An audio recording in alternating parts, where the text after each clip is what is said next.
Hello students, आज के video में हम जिस टॉपिक को ले रहे हैं उसका नाम है सिस्टमैटिक्स एंड प्लांट टैक्सोनॉमी।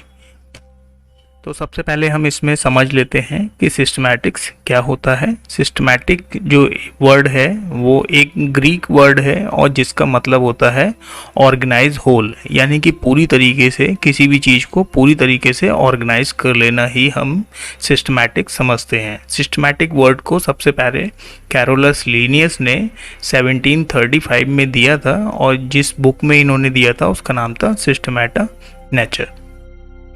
और एक साइंटिस्ट हैं सिम्पसन, जिन्होंने 1961 में एक डेफिनेशन दी थी सिस्टमैटिक की, जिसका मतलब होता है it is the scientific study of kinds and diversity of organism, यानी कि ऑर्गेनिज्म की, किसी भी ऑर्गेनिज्म यानी कि लिविंग की एक डाइवर्सिटी, वो जिस तरीके से डिस्ट्रीब्यूटेड है और वो किस प्रकार का है उसकी स्टडी, ठीक है, साइंटिफिक वे में उसको करना। और उसके आसपास की चीज़ें जो उसके साथ में रिलेशनशिप में हैं, मतलब जो भी चीज़ें वो उसकी बॉडी की रिलेटेड चीज़ें जो भी रिलेशनशिप में हैं उन सभी की स्टडी करना। तो इस तरीके से एक कंप्लीट स्टडी एक किसी ऑर्गेनिज्म की पूरी तरीके से और एक लीनियर मैनर में, एक साइंटिफिक मैनर में करना ही सिस्टमैटिक कहलाता है।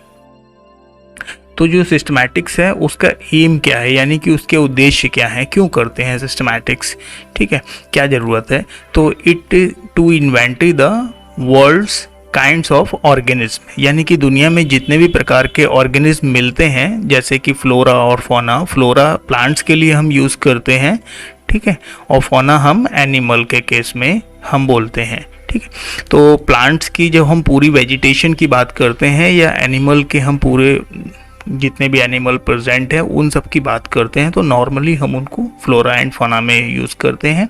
तो उसकी पूरी एक इन्वेंट्री तैयार करना।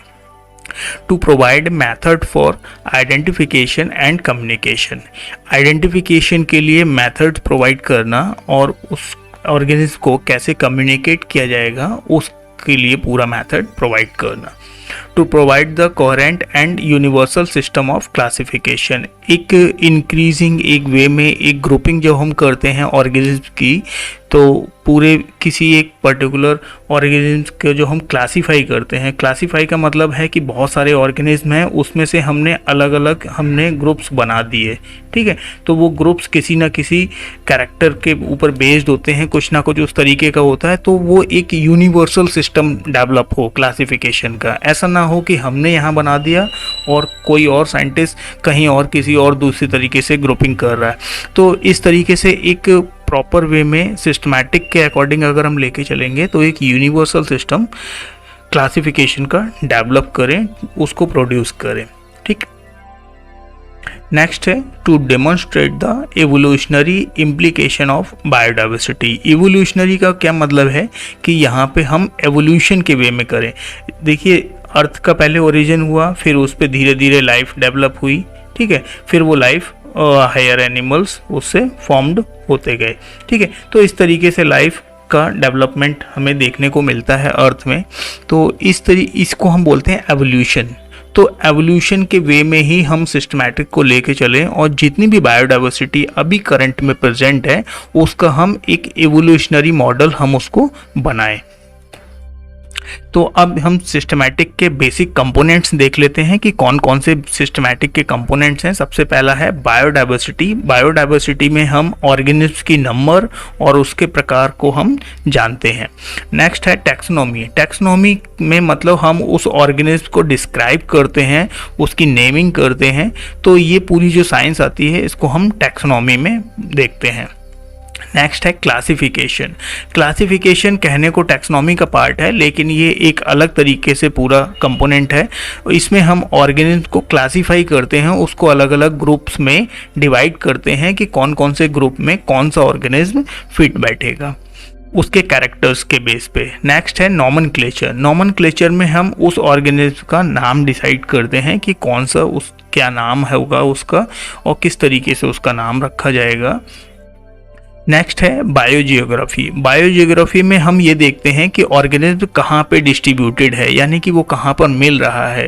वो किसी ऐसे रीजन पे मिल रहा है जो बहुत ही हाईली माउंटेन्ड रीजन है, या वो पानी में मिल रहा है, या वो लैंड एरिया पे मिल रहा है, डेजर्ट में है, कहाँ पर है, उसकी बायोजियोग्राफी कैसी है, उसके अकॉर्डिंग उसके कैरेक्टर्स डेवलप होंगे, उससे हमें बाकी चीज़ें समझने में आसानी होगी।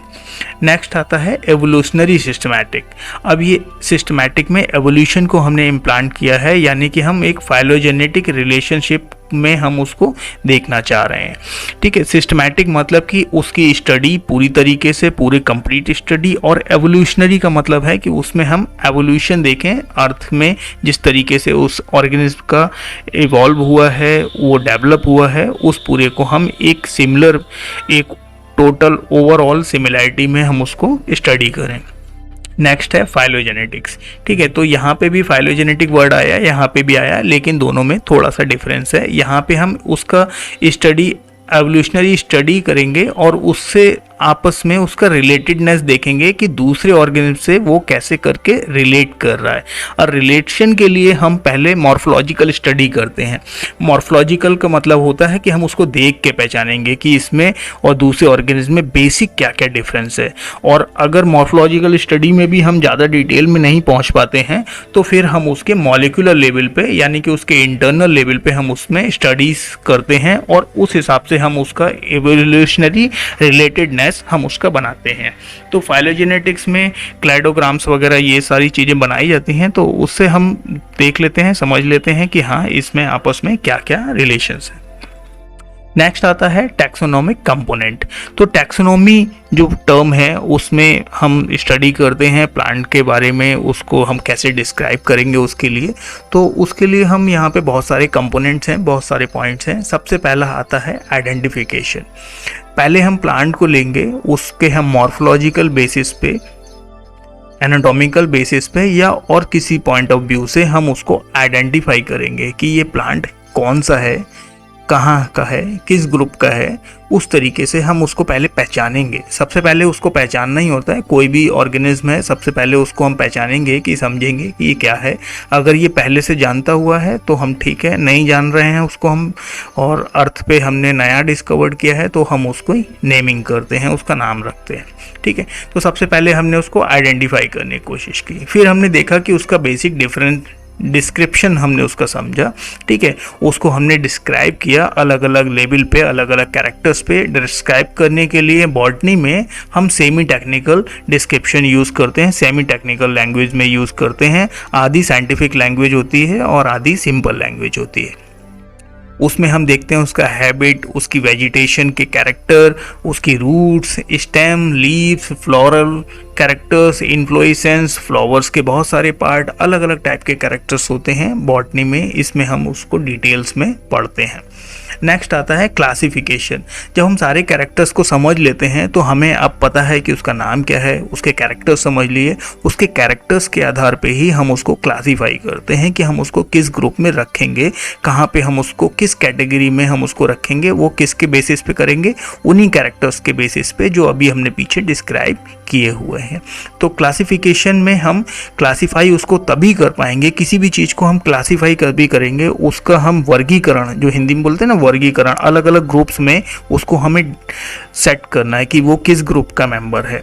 तो सपोज अगर हम उसके कैरेक्टर्स नहीं पहचानते हैं, उसके हम लक्षण नहीं देख पा रहे हैं, तो हम उसको अलग अलग कैटेगरीज में, अलग अलग ग्रुप्स में हम उसको डिवाइड नहीं कर पाएंगे। और अगर हम डिवाइड नहीं करेंगे तो हमारे पास में एक बहुत बड़ा एक ऑर्गेनिज्म का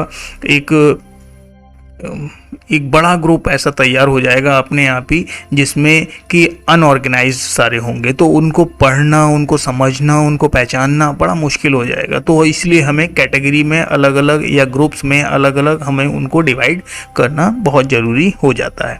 नेक्स्ट आता है नॉमेनक्लेचर। नॉमेनक्लेचर में हम उसका एक साइंटिफिक नेम रखते हैं। ठीक है, प्लांट हो या एनिमल हो, अगर आप एनिमल के बेसिस पे इसको पढ़ रहे हैं तो हम एनिमल का भी यहाँ पे नेम उस हिसाब से रखते हैं। लेकिन एनिमल में और प्लांट नॉमेनक्लेचर में थोड़े से बेसिक डिफरेंसेस होते हैं, उसकी अभी हम यहाँ पे बात नहीं करेंगे। लेकिन आप बेसिकली समझिए, तो प्लांट्स में जब हम उनको साइंटिफिक नेम रखते हैं तो बेसिकली उसमें दो नाम होते हैं। एक पहला होता है जेनरिक नेम और दूसरा होता है स्पीसीज का नेम। ठीक है।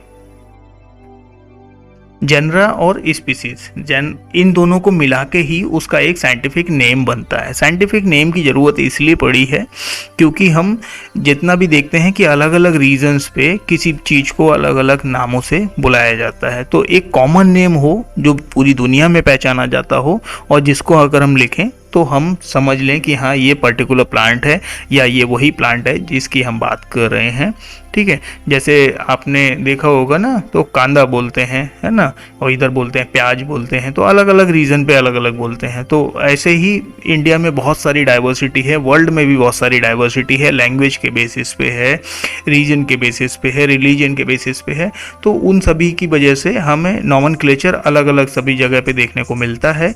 इसीलिए एक साइंटिफिक नॉमेनक्लेचर की रिक्वायरमेंट हुई जिससे कि हम प्रॉपर वे में हम उस प्लांट को समझ सकें। नेक्स्ट हम समझते हैं एम ऑफ टैक्सोनॉमी। टैक्सोनॉमी का एम क्या है? टैक्सोनॉमी का जो एम है वो है आइडेंटिफिकेशन एंड कम्युनिकेशन, ठीक है। एक ऐसा मेथड बनाना जिससे कि हम प्लांट को आइडेंटिफाई कर पाएं और उसको हम कम्युनिकेट कर सकें उसी लैंग्वेज में, ठीक है। नेक्स्ट आता है to provide a classification. Classification कैसा होना चाहिए? Natural affinity of organism, organism के जितना ही पॉसिबल हो, ठीक है, उतना ही उसके नेचुरल्स से रिलेट करना चाहिए। To inventory a plant taxa by means of the flora, ठीक है। अगर हम स्मॉल में लिखते हैं फ्लोरा, इसका मतलब होता है कि उस पूरे एरिया की वेजिटेशन, लेकिन अगर हम उसको कैपिटल में लिख रहे हैं, फ्लोरा कैपिटल एफ से लिख रहे हैं, तो इसका मतलब होता है कि हम उसका लिटरेचर लिख रहे हैं, यानी कि एक पूरी हम उसकी कंप्लीट बुक तैयार करेंगे, पूरा एक हम उसका रिटन तैयार करेंगे कि हमारा कितना इस एरिया में कितने कितने प्लांट्स, कौन कौन से प्लांट्स, उसको लिख के हम तैयार करेंगे कि हाँ ये अवेलेबल है, ठीक है। नेक्स्ट आता है to detect the evolution at work, ठीक है। हम एवोल्यूशन को समझें, जो भी हम वर्क कर रहे हैं मतलब उसमें क्या एवोल्यूशनरी इंपॉर्टेंस है, ठीक है। उस पूरे प्रोसेस को समझें, वो ऑर्गेनिज्म कब डिस्कवर्ड हुआ, कब वो उसका जन्म हुआ, किस पीरियड में आया लाइफ में, है ना। To provide a integration and unify role of the training of biological student, ठीक है। तो टैक्सोनॉमी का एक ये भी रोल है कि बाकी और जो दूसरे ग्रुप्स हैं बायोलॉजी के और फील्ड्स जो हैं आसपास के, उन सभी के लिए हमें एक प्लेटफॉर्म तैयार करना है, एक वहाँ पे हमें इंटीग्रेटेड सिस्टम एक तैयार करना है कि हम यहाँ से पूरी डिटेल बनाएंगे और वहाँ से, जैसे होता है ना कि किसी को मान लीजिए कोई प्लांट्स के ऊपर काम करना है, सपोज एक एग्जाम्पल की तरफ हम ले रहे हैं, एक साइंटिस्ट है, उसको एक प्लांट के ऊपर काम करना है, लेकिन उसको पता नहीं कि ये वही प्लांट है। जब आप फील्ड में जाएंगे तो आप देखेंगे कि सिमिलर तरीके के बहुत सारे प्लांट्स मिलते हैं जो जेनरा में सेम है। जैसे तुलसी को हम ले लेते हैं, तो तुलसी कई टाइप की मिलती हैं, लेकिन प्रॉपर वो कौन सी स्पीसीज है, जेनरा तो हम समझ सकते हैं कि वो तुलसी है, ठीक है, ऑसिमम है, ठीक है, लेकिन ऑसिमम सैंक्टम है, ऑसिमम बेसिलिकम है, बहुत सारी अलग अलग टाइप्स की हैं, तो वो कौन सा है? तो उसके लिए जो हमें फील्ड चाहिए वो हमें चाहिए टैक्सोनॉमी का फील्ड। तो टैक्सोनॉमिस्ट से हमें आइडेंटिफिकेशन करवाना पड़ेगा, तब हम जाके उसको समझेंगे कि ये पर्टिकुलर वही प्लांट है। और जब हम आइडेंटिफिकेशन का सर्टिफिकेट वगैरह लेके चलेंगे उसके साथ में, जो अपनी स्टडी के साथ में, तो वो एक ऑथेंटिक वे होगा एक काम करने का। तो बाकी के जो बायोलॉजी है, बाकी के जो इंटीग्रेटेड फील्ड्स हैं, इंटीग्रेटेड का मतलब होता है उसके साथ के फील्ड्स, ठीक है। तो जितने भी इंटीग्रेटेड फील्ड्स हैं उन सभी में हम देखते हैं, उन सभी में हमें यहाँ पे टैक्सोनॉमी की रिक्वायरमेंट दिखाई देती है, ठीक है। नेक्स्ट है प्रिंसिपल्स ऑफ प्लांट टैक्सोनॉमी। तो जो प्लांट टैक्सोनॉमी है वो है क्या और उसके बेसिक प्रिंसिपल्स क्या हैं? तो taxonomy is a functional science, the direction and the characters of its function and govern by the principles, ठीक है। टैक्सोनॉमी एक फंक्शनल साइंस है, ठीक है, और उस direction and the characters of its function are govern by the principles, ठीक है। तो जो इसके डायरेक्शंस हैं, यानी किस तरीके से काम करेगी, ठीक है, और उसके जो कैरेक्टर्स हैं काम करने के, वो किससे गवर्न होंगे, यानी वो किसके द्वारा कंट्रोल किए जाएंगे? प्रिंसिपल्स के द्वारा, ठीक है। तो कुछ नियम होंगे, प्रिंसिपल का मतलब वो नहीं है प्रधानाचार्य नहीं है, प्रिंसिपल का मतलब यहाँ पे नियम से। तो प्रिंसिपल जो होंगे वो हमारे एक नॉलेज इंक्रीज करेंगे, ठीक है, प्लांट्स के बारे में, और उससे हमें यहाँ पता चलेगा कि हमें किस तरीके से उसमें टैक्सोनॉमी में काम करना है। तो बेसिक प्रिंसिपल्स होते हैं, पहला है डिस्क्रिप्टिव टैक्सोनॉमी। डिस्क्रिप्टिव टैक्सोनॉमी में हम क्या करेंगे? डिस्क्रिप्शन देखेंगे, ठीक है। डिस्क्रिप्शन जैसे नाम है ना, डिस्क्रिप्टिव, तो प्लांट के मॉर्फोलॉजिकल कैरेक्टर्स के बेसिस पे, ठीक है, हम देखेंगे कि उसकी सिमिलैरिटीज़ कितनी हैं अलग अलग प्लांट से, क्या क्या बेसिक वे में वो अलग अलग डिस्क्राइब करेंगे हम, मतलब प्लांट्स को हम डिस्क्राइब करेंगे यहाँ पे, ठीक है। तो बेसिक प्रिंसिपल क्या है, डिस्क्रिप्टिव टैक्सोनॉमी। दूसरा है एक्सपेरिमेंटल टैक्सोनॉमी। एक्सपेरिमेंटल टैक्सोनॉमी में जो पहला तो डिस्क्रिप्टिव में हमने मॉर्फोलॉजिकल लिया था, ठीक है, लेकिन जब मॉर्फोलॉजिकल बेसिस पे हम उसको सही से हम समझ नहीं पा रहे हैं, तो फिर उसके लिए हमें दूसरे फील्ड्स को हमें स्टडी करना पड़ेगा, जैसे साइटोलॉजी, ठीक है, सेल्स के लेवल पे स्टडी करनी पड़ेगी, जेनेटिक्स, ठीक है, एनाटोमिस्ट, ठीक है, फाइटोलॉजिस्ट, एम्ब्रियोलॉजिस्ट, इन अलग अलग फील्ड्स की भी, इन अलग अलग साइंटिस्ट की भी हमें उसमें रिक्वायरमेंट होगी कि जो सेल के लेवल पे स्टडी कर सके, ठीक है, जीन के लेवल पे स्टडी कर सके, उसकी एनाटॉमिकल स्टडी कर सके, फिजियोलॉजी की स्टडी करे, एम्ब्रियोलॉजी की स्टडी करे, ठीक है। तो ये सारे फील्ड जो हैं वो एक्सपेरिमेंटल फील्ड्स हैं, यानी कि इनमें हम और डिटेल में हम उसके मॉर्फोलॉजिकल बेसिस के अलावा भी हम प्लांट्स की डिटेल में हम पहुंच सकते हैं, और उससे हम प्लांट के अलग अलग कैरेक्टर्स को भी हम पहचान सकते हैं, जिसके बेसिस पे हम नॉमेनक्लेचर आइडेंटिफिकेशन में बहुत सारी हेल्प मिलती है। नेक्स्ट आता है फाइलोजेनी। फाइलोजेनी में हम समझते हैं कि उसका एवोल्यूशनरी हिस्ट्री क्या है, ठीक है। Phylogeny is the evolutionary history of A taxon, ठीक है, यानी कि वो उसका एवोल्यूशन किस तरीके से हुआ, सिंपल वे में आप समझें तो, कि प्लांट्स जो भी हम पढ़ रहे हैं उसको कैसे करके वो इवॉल्व हुआ, तो उसको हम फाइलोजेनी में पढ़ते हैं। तो इसमें एक ही प्लांट नहीं होता है, इसमें बहुत सारे प्लांट्स होंगे, और वो अर्थ पे कब कब इवॉल्व हुए, हम उस तरीके से उसको हम लेकर चलते हैं। तो इसमें हम समझते हैं पैलियोबॉटनी एक ब्रांच है। पैलियोबॉटनी का मतलब होता है जो ऐसी प्लांट्स जो, क्योंकि अभी जो करंट में प्लांट्स हैं उसका तो आपको पता है कि हाँ ये सारे अवेलेबल हैं, जो पीछे प्लांट्स ऑर्गेनिज्म थे जो डेड हो गए, ठीक है, ख़त्म हो गए, तो उनके फॉसिल्स मिलते हैं, एक्सटिंक्ट फॉर्म में हैं कुछ प्लांट्स, या कुछ प्लांट्स के फॉसिल्स मिलेंगे, तो उनको हम पैलियोबॉटनी में स्टडी करते हैं। तो उसके बेसिस पे हम एक पूरा फाइलोजेनी तैयार करते हैं, एक फाइलोजेनी ट्री बनाते हैं, जिसके बेसिस पे हम आगे उसको लेकर चलते हैं। प्लांट टैक्सोनॉमी की इंपॉर्टेंस क्या है, इंपॉर्टेंस में हम समझ चुके हैं, मॉर्फोलॉजिकल एनाटॉमिकल स्ट्रक्चर्स, ठीक है, उसका तैयार करना, arrange the information about the plant for logical order, एक लॉजिकल ऑर्डर में हमें उसको अरेंज करना सभी प्लांट्स को, ठीक है। Phylogenetic relationship of the species to its ancestor, उसके जो पुराने एंसेस्टर्स थे जिनसे इवॉल्व होके वो स्पीसीज अभी तैयार हुई है, ठीक है, तो उसके बीच में हमें उसमें रिलेशनशिप को देखना। आइडेंटिफिकेशन ऑफ अननोन स्पीसीज, जो स्पीसीज अभी जिसके बारे में पता नहीं है उसका आइडेंटिफिकेशन करना, ठीक है। Classification comparing to known species, जो अभी स्पीसीज हैं अवेलेबल उनको देखना, और उनके साथ में जो अननोन स्पीसीज है, जो यहाँ पे अननोन स्पीसीज थी, ठीक है, उसको इस नॉन स्पीसीज के साथ में इसके कैरेक्टर्स को मैच कराना और उसको क्लासिफाई करना कि ये किस ग्रुप में पहुंचेगा, ठीक है।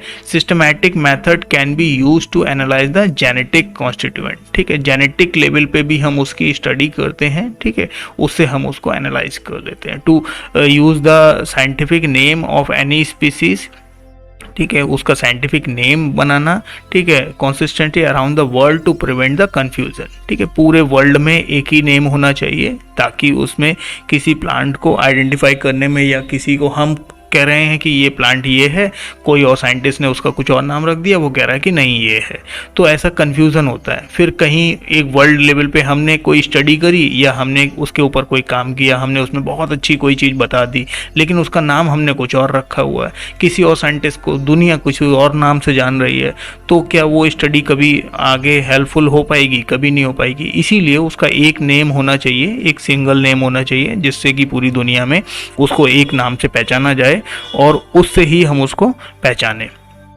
To aid the understanding of biodiversity of a location. किसी, अब जब एक पूरे एरिया का हम प्लांट्स की स्टडी कर लेते हैं तो हम समझते हैं कि इस प्लांट्स में ऐसा क्या डिफरेंसेस है जो किसी दूसरे एरिया के प्लांट्स में नहीं मिल रहा है। सपोज ये पहाड़ का एरिया है, ये ज़मीन का एरिया, तो यहाँ के और यहाँ के प्लांट्स अलग अलग होंगे, तो उससे एक बायोडाइवर्सिटी डेवलप होती है, उसकी अंडरस्टैंडिंग डेवलप होती है लोकेशन वाइज। ठीक, एक the documentation of all known living age. ठीक है, सबसे फाइनल रोल यही होता है कि सारी जो हमने पूरी इंफॉर्मेशन ली है इसका हम डॉक्यूमेंटेशन करें, यानी कि इसको लिखित रूप में हम उसको संजो के रखें, उसको समझें। ठीक है, तो ये पूरा इंपॉर्टेंस है टैक्सोनॉमी का। टैक्सोनॉमिकल सिस्टम जो होता है, सिस्टम में हमने आपको पढ़ रखा होगा kingdom, phylum, class, order, family, genus, species, बहुत सारा। इसके लिए एक अलग से वीडियो भी है। ठीक है, ऊपर यहाँ पे आपको लिंक में डाल दूंगा। तो इसको हम एनिमल के एग्जाम्पल में समझें तो एक बड़ा ग्रुप है जिसको हमने कहा है किंगडम। वो किंगडम क्या है? एनिमेलिया, जिसमें हमने सारे एनिमल्स को रख दिया। अब उसमें हमने फिर कुछ अलग अलग ग्रुप्स बनाए। नेक्स्ट जो ग्रुप है वो है फाइलम। इसमें हमने रखा कॉर्डेटा। कॉर्डेटा वही है जिसमें कॉर्डेट मिलती है। ठीक है, नेक्स्ट इसके अंदर जो क्लासेस आए उसको, एक क्लासेस है मैमेलिया। हम पैंथेरा लियो यानी कि यहाँ पे लॉयन की बात कर रहे हैं। ठीक है, तो लॉयन के बेसिस पे ही हम लेके चल रहे हैं। अगर हम किसी और को लेंगे यहाँ पे जनरल स्पीसीज में तो वो चेंज हो जाएगा। हम लॉयन एनिमल की बात कर रहे हैं। मैमेलिया के बाद में आता है ऑर्डर कार्निवोरा और फेलिडी फैमिली, पैंथेरा जीनस और लियो इसकी स्पीसीज। तो हम इस तरीके से यहाँ पे लाइन को डिफाइन कर सकते हैं। ऐसी प्लांट के एग्जाम्पल में अगर हमने, तो यहाँ पे हमने पीली कनेर लिया है, कैस्काबेला थिविशिया, ये इसका नया नाम है। आपने थिविशिया पेरुवियाना इसका पुराना नाम पढ़ा होगा, तो अभी करंट में इसको कैस्काबेला थिविशिया से जाना जाता है।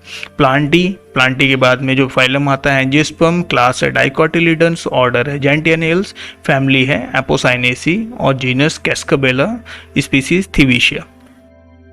इसके अलावा इसमें सब और सुपर कैटेगरीज भी देखने को मिलती हैं। किंगडम है, किंगडम के अंदर हम देखते हैं एक सब किंगडम भी कभी कभी हमें देखने को मिलता है। सब किंगडम तब यूज़ करते हैं जो हमें उसको किसी सब कैटेगरीज में डिवाइड करना होता है। ऐसी डिवीज़न में सब डिवीज़न, क्लास में सब क्लास, ऑर्डर में सुपर ऑर्डर भी देखने को मिलते हैं, सब ऑर्डर्स भी देखने को मिलते हैं। ये जो 7 मेन टैक्सोनॉमिकल रैंक्स है ना, जो पीछे आपने यहाँ पे पढ़ा है, 1 2 3 4 5 6 7, ये 7 जो मेन रैंक्स हैं, उनके अलावा भी सब और सुपर रैंक्स हमें देखने को मिलती हैं। फैमिलीज में सब फैमिली, ट्राइब, सब ट्राइब्स मिलती हैं। जीनस में सब genus, section, sub section, series, सब series, super sub species, variety, सब वैरायटी, फॉर्म्स, सब फॉर्म्स, ये सारे हमें यहाँ पे एक्स्ट्रा में देखने को मिलते हैं। तो इसका मतलब ये है कि उस एक पर्टिकुलर ग्रुप को और छोटे छोटे ग्रुप में डिवाइड कर दिया, लेकिन फिर भी वो इतने बड़े ग्रुप थे कि उनको और छोटे छोटे ग्रुप में डिवाइड करना पड़ा ताकि उसको आसानी से समझा जा सके। इसमें हम समझते हैं कि स्पीसीज क्या होता है। स्पीसीज हम जानते हैं, तो स्पीसीज कॉमन एक कम्युनिटी है कॉमन ओरिजिन की। ठीक है, पॉपुलेशंस है characterised by the similar morphological and physiological feature. उसके मॉर्फोलॉजिकल और फिजियोलॉजिकल फीचर्स एक जैसे होंगे। As a result determine the gene flow of whose range of variability is limited. ठीक है, एक जीन फ्लो की रेंज है और एक उसकी लिमिटेड रेंज है, यानी कि एक बहुत ही लिमिटेड एक ग्रुप है जो मॉर्फोलॉजिकल और फिजियोलॉजिकली फीचर्स जिसके सिमिलर हैं, और उसको हमने यहाँ पे जेनेटिक लेवल पे हमने बताया है कि उसकी जो वेरिएबिलिटी है वो एक लिमिटेड है, तो उसको हम कहते हैं स्पीसीज। जैसे कैनिना, तो रोज़ा एक जीनस है। जीनस में बहुत सारे अलग अलग टाइप्स के रोज़ आते हैं। जैसे गुलाब है, बहुत सारे टाइप के गुलाब मिलेंगे, लेकिन यहाँ पे डॉग रोज़, ठीक है, तो डॉग रोज़ जो है कैनिना उसकी स्पीसीज़ है, तो हम यहाँ पे कैनिना की बात कर रहे हैं। ठीक, तो उसमें भी बहुत सारे अंदर और पार्ट्स मिलेंगे और सब स्पीसीज़ मिलेंगी, वैराइटीज़ मिलेंगी, लेकिन उनमें थोड़ा कम डिफरेंस होगा। ठीक है, लेकिन अलग अलग गुलाब होंगे, वो उनमें और दूसरे गुलाबों में बहुत ज़्यादा डिफरेंसेस हमें देखने को मिल जाएगा। ठीक, तो इसके बाद आती है सब स्पीसीज और वैरायटी। सब स्पीसीज क्या है? Different geographic distribution, habitat, association, demands, morphogenetics. ठीक है, तो सब स्पीसीज में क्या है, अलग अलग ज्योग्राफी के बेसिस पे एक प्लांट यहाँ पे है, एक प्लांट कहीं और है, उसका हैबिटेट, उसकी एसोसिएशन, ठीक है, उस पर मॉर्फोलॉजिकल जेनेटिक्स के बेसिस पे हम देखते हैं कि अलग अलग तरीके के हमें इस प्लांट्स मिलते हैं, तो उनको हमने सब स्पीसीज में डिवाइड कर देते हैं। इसके अलावा आता है वैरायटी। तो वैराइटीज क्या है, तो polymorph species stable inheritable differences, no spatial temporal isolation, ठीक है। तो जब एक प्लांट है एक लोकेशन में है और उसमें कोई भी आइसोलेशन नहीं हुआ, लेकिन अलग अलग हमने उसमें डिफरेंसेस डेवलप हो गए उसमें ज्योग्राफिकल आइसोलेशंस के बेसिस पे, है ना, तो या फिर उसमें हमने अलग अलग तरीके के पार्ट्स को अलग अलग सिलेक्शन मेथड्स के थ्रू, ठीक है, उसमें नई वैरायटीज़ डेवलप हो गई। तो नेचर में ऑटोमेटिकली भी हो जाता है, ठीक है, और ऐसे भी हो जाता है। तो जैसे ये ब्रासिका ओलेरेशिया एक प्लांट है, उसमें अलग अलग टाइप की, ये गोभी का मेन वाइल्ड प्लांट है, ठीक है, इसको हम वाइल्ड कहेंगे। ये नेचुरल कंडीशन में था। इसमें अलग अलग सिलेक्शन मेथड से, जैसे बर्ड का सिलेक्शन, तो यहाँ पे जो ऊपर बर्ड है, तो बर्ड के सिलेक्शन से यहाँ पे पत्ता गोभी तैयार हुआ, ठीक है, क्योंकि बर्ड, पत्ता गोभी में क्या होता है, एक पत्तियों की बर्ड होती है, पत्तियां ही इकट्ठी होती हैं बहुत सारी, ठीक है। और दूसरा वाला है लेटरल बर्ड्स। ये लेटरल बर्ड्स जो हैं उसके से यहाँ पे ब्रुसेल स्प्राउट तैयार हुआ, ये भी एक टाइप की गोभी है। तीसरा जो है स्टेम में गांठ बन गई, तो उसमें हमने यहाँ पे गांठ गोभी तैयार हुआ। नेक्स्ट लीव्स के बेस पे कैली तैयार हुआ, ठीक है। फ्लावर जो था, फ्लावर के बेसिस पे यहाँ पे ब्रोकली और कॉलीफ्लावर दोनों ही तैयार हुए, ठीक है। स्टेम और फ्लावर दोनों को अगर साथ में ही सेलेक्ट किया गया तो फिर यहाँ पे ब्रोकली बना, और सिर्फ फ्लावर की बात करें तो उससे कॉलीफ्लावर डेवलप हुआ। तो इस तरीके से बहुत सारी वैरायटीज हमें देखने को मिल जाती हैं। तो इसको जो प्लांट को हम लिखेंगे ना, तो ऐसे लिखेंगे, ब्रासिका ओलेरेशिया वैरायटी, और फिर यहाँ पे लिखेंगे कैपिटेटा,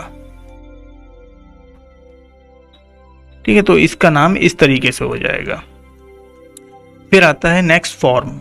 फॉर्म क्या है, फॉर्म एक डिफरेंट टाइप का एक रिप्रेजेंटेशन है स्पीसीज का, ठीक है। उसमें क्या होता है, size of the vegetative plant part develop on environmental influences can be heritable, ठीक है।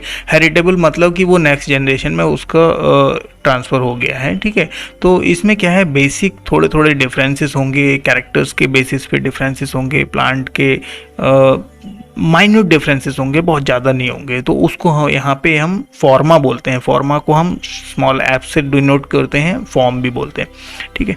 तो एक प्लांट है सीजलपीनिया पल्चीरामा, ठीक। तो सीजलपीनिया पल्चीरामा ये भी है, लेकिन ये इसका एक अलग फॉर्म है जिसको हम बोलते हैं फ्लेवा, ठीक।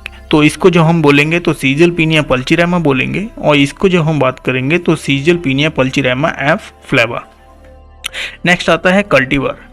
कल्टीवर का मतलब कल्टीवेशन किया गया है। कल्टीवेशन में जो हम करेंगे तो इसमें हम क्रॉसिंग कराएंगे दो अलग अलग प्लांट्स लिए, ठीक है। आपने जेनेटिक्स में पढ़ा होगा, ये रेड फ्लावर वाला है, ये वाइट फ्लावर वाला है, इनमें क्रॉस कराया तो यहाँ पे पिंक बन गया, इस तरीके से। तो जब इस तरीके से हम किसी नए प्लांट को, तो जो हम ये पिंक वाले को डेवलप करेंगे और इसका जो हम नाम रखेंगे तो हमें बताना पड़ेगा, तो हम इस तरीके से बीच में एक्स डिनोट कर देते हैं, जैसे म्यूसा पैराडीसिया का, ठीक है, सब स्पीसीज स्पिएंटम, और इसकी वैरायटी है लैकेटन, ठीक है। तो ये एक टाइप की किसकी, ये केले की वैरायटी है, यही वाला है जो यहाँ पे फोटो लगी हुई है, ये इसी की लगी हुई बनाना की। तो बनाना की बहुत सारी क्या कहते हैं, इस तरीके के एक्सपेरिमेंट साइंटिस्ट करते रहते हैं, और अलग अलग टाइप के प्लांट्स, अलग अलग टाइप के फ्रूट्स, प्लांट्स, ये सब डेवलप करते रहते हैं। क्लोन में क्या है, एक यूनिफॉर्म पॉपुलेशन ऑफ प्लांट है, ठीक है, आइडेंटिकल टू मदर प्लांट, ठीक है। तो एक मदर प्लांट था, मतलब एक मदर प्लांट मेन प्लांट था, मेन प्लांट को हम मदर प्लांट कह रहे हैं, ठीक है। इससे ही हमने एक आइडेंटिकल, बिल्कुल इसी के जैसा हमने एक प्लांट तैयार कर लिया, तो उसको हम कहेंगे क्लोन। इस वीडियो में इतना ही। नेक्स्ट वीडियो में हम कॉन्सेप्ट ऑफ स्पीसीज, नॉमेनक्लेचर और बाकी उसके फीचर्स को हम समझेंगे। Thank you, thanks for watching.